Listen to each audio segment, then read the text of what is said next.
After the release of Christopher Nolan's The Odyssey, the director has added another fantastic entry to his extended filmography. But where does it rank in comparison to all of his other films? In this video, I'm going to be giving you my own ranking on the director's films, alongside sharing my thoughts on why I would position each movie at the spot it currently sits at. Of course, this is just my opinion towards it, and when it comes to Nolan specifically, I think the director hasn't made a bad film yet, even if a few of them do have clear weaknesses. Before I get into it though, if you want to keep up to date on any of my upcoming content for Christopher Nolan and his latest film The Odyssey, then don't forget to support this upload by giving it a like rating, subscribing to the channel, and turning on your notifications. But without further ado, here is my current ranking of Christopher Nolan's films, including The Odyssey.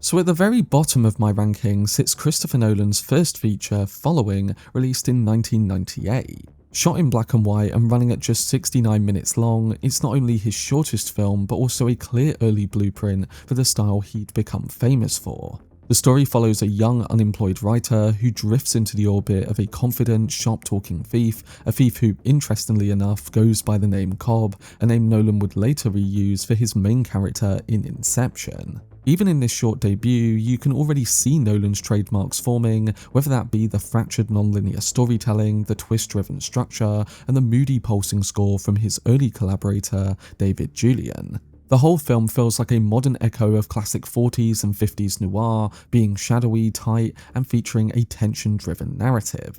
Looking back, I think that Following was a clear sign that Nolan was always headed for bigger, bolder filmmaking. It shows the small and imperfect beginning of a director who would eventually perfect his style and then reshape blockbuster cinema. Next on my list is Nolan's 2002 thriller Insomnia, a film that feels noticeably different from the rest of his work. You can still spot some of his trademarks, but they're far less pronounced here, partly because this is a remake of a Norwegian film and the only project that Nolan didn't have a writing credit. Even so, Insomnia stands out thanks to two fantastic performances from both Al Pacino as a worn-down LAP detective drowning in guilt, and Robin Williams as a quietly unsettling killer who gets under his skin. What's interesting is how Nolan's style slowly creeps in as the story progresses, as the more exhausted Pacino's character becomes, the more the film slips into the psychological territory that Nolan loves to explore. It's a slower, moodier entry, but definitely not one to overlook.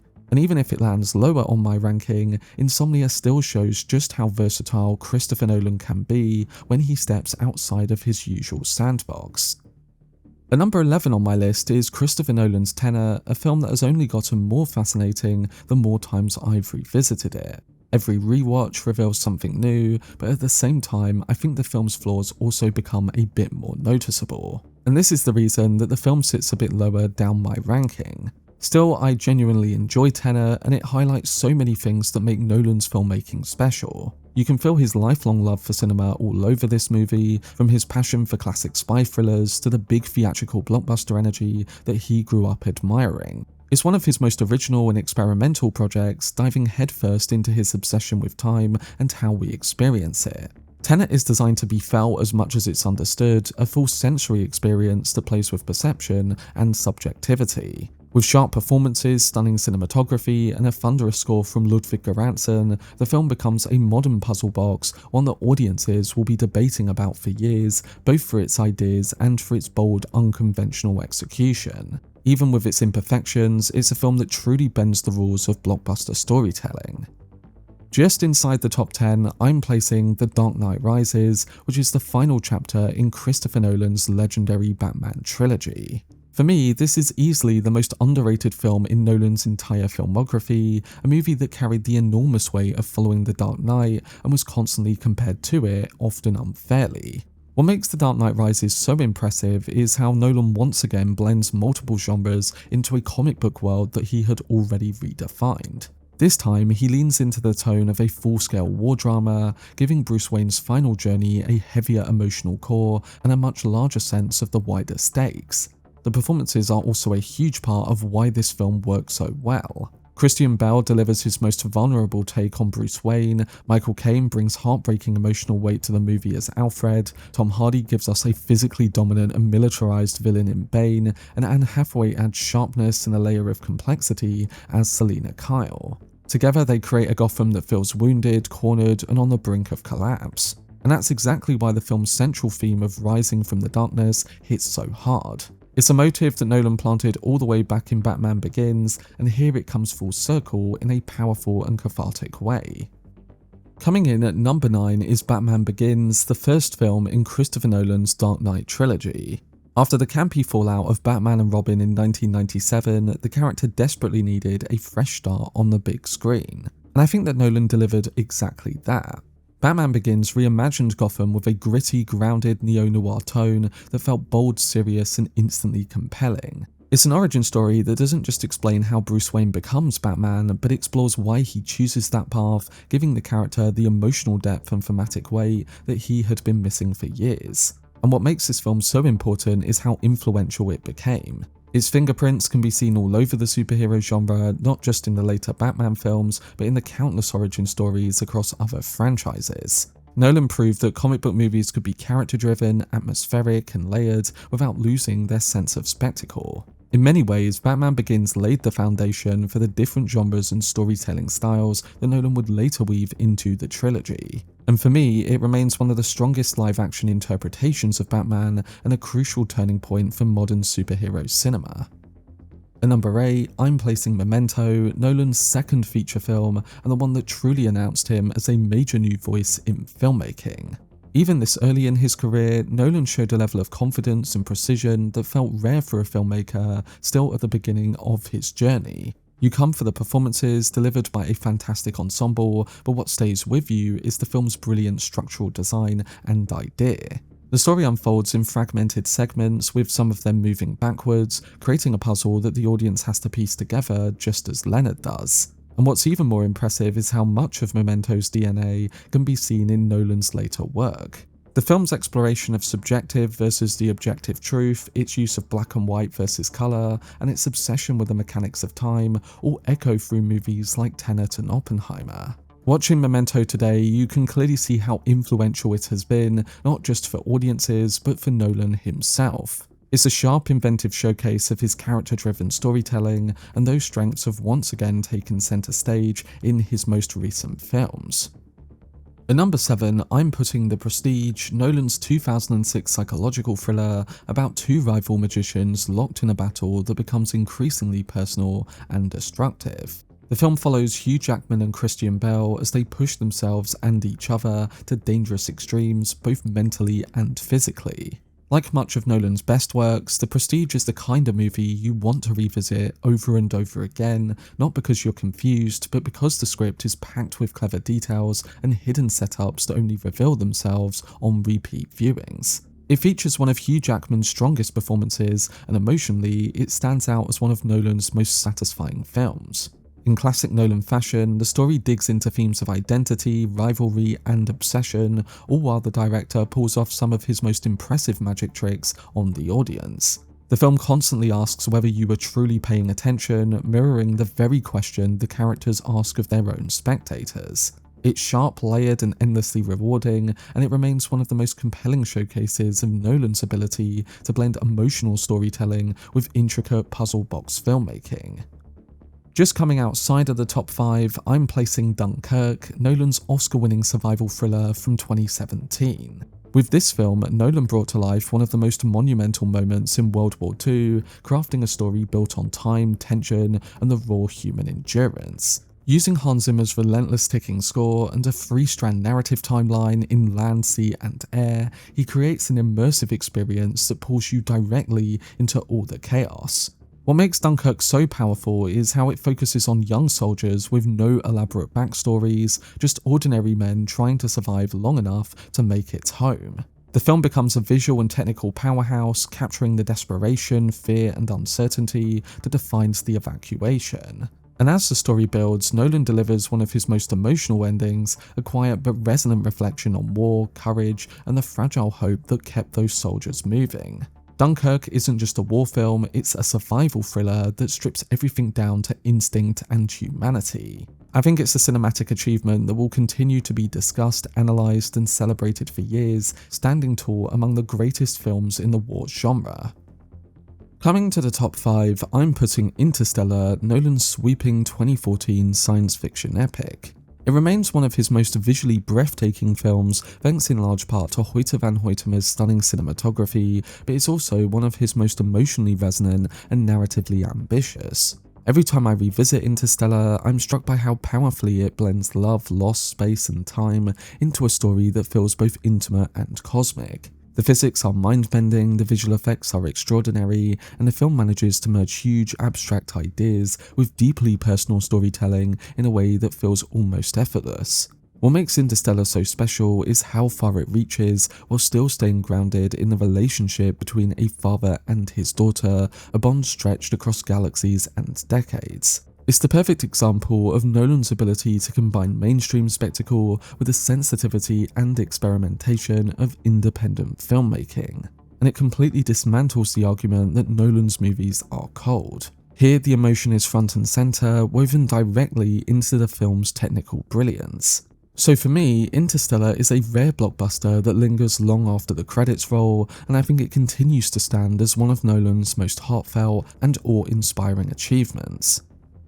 At number 4, I'm placing Nolan's latest film, The Odyssey. Now, I think over time, this film will either skyrocket to the top like the number 1 film on my list, or stay about where it is now. For me, Nolan once again proved that he can leave his mark on any genre he touches, and his latest film is no exception.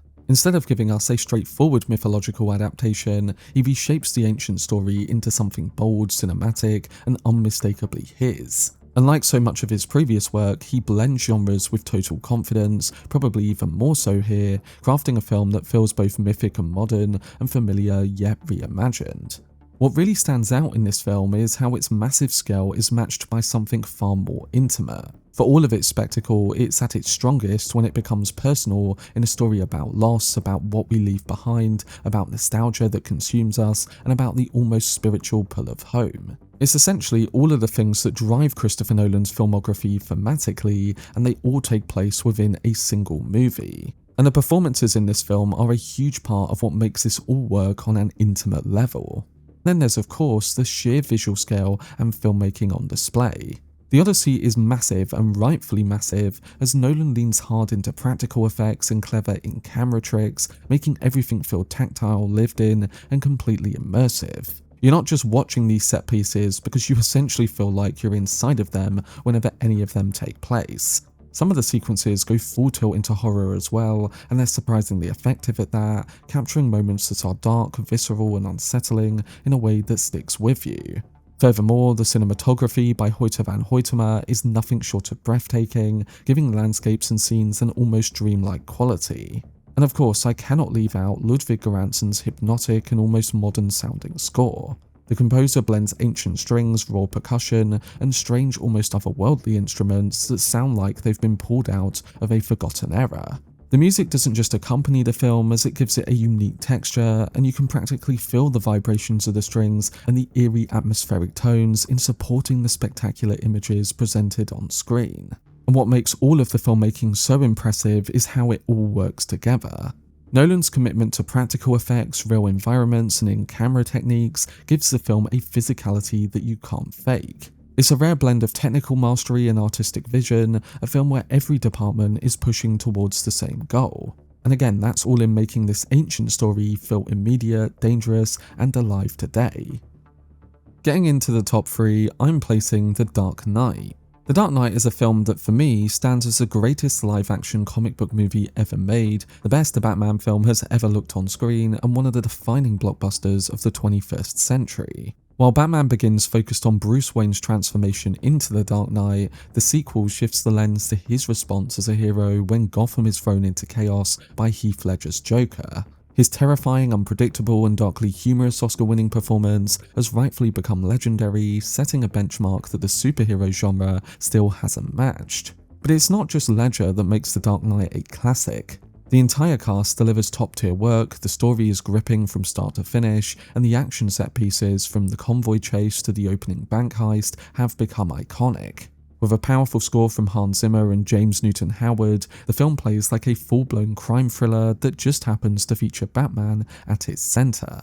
And what makes The Dark Knight so impactful is how grounded it all feels. Released in a time marked by real-world fear and uncertainty, the film tapped into themes of terrorism, moral compromise, and societal pressure in a way that resonated deeply with audiences. It gave viewers a Batman story that felt frighteningly plausible, rooted in the world outside the cinema. Movies don't get much bigger or better than what Nolan achieved here, and there's a reason that The Dark Knight remains the blueprint, the comparison point for almost every comic book film that has come out since. Just missing out on the top spot is Nolan's 2010 heist thriller Inception.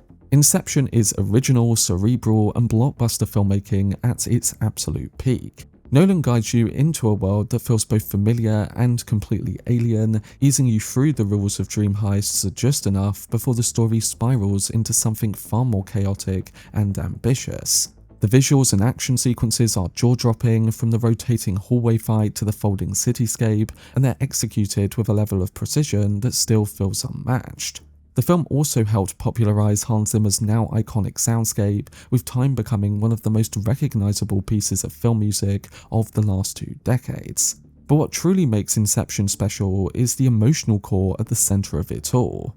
And that is through Leonardo DiCaprio's Cobb, a man torn between the guilt of his past and the desperate hope of returning to his children. The film's dream logic further doubles as a metaphor for filmmaking itself, but it never becomes too distracting or self-indulgent.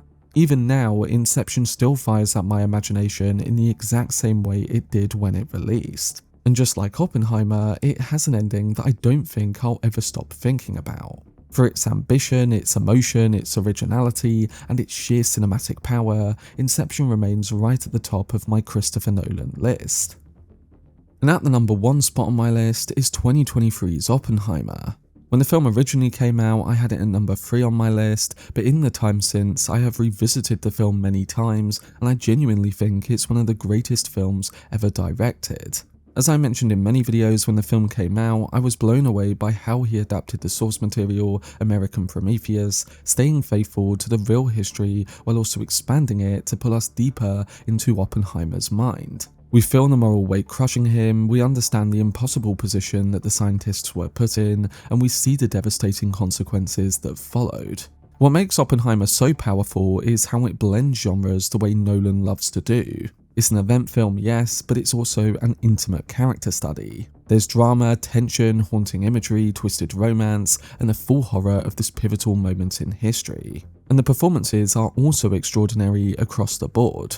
Cillian Murphy delivered an Oscar-winning performance as J. Robert Oppenheimer, Robert Downey Jr. does so as well with Louis Strauss, and Emily Blunt brings emotional fire as Kitty.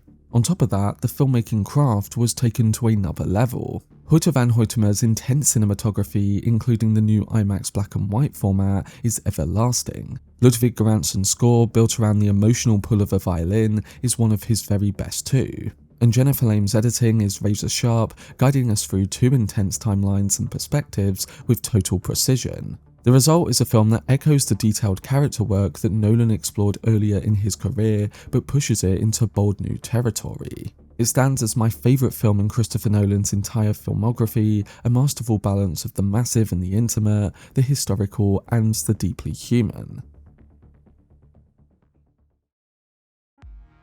But that was my video ranking the films of Christopher Nolan, including The Odyssey. Like I said, this is just my own opinion towards how I would place the director's films, and I don't think that any of them are bad films. But I'm very interested to see how you guys would rank them now that The Odyssey is finally in theatres. So let me know your list down below in the comment section, alongside your thoughts on my current ranking.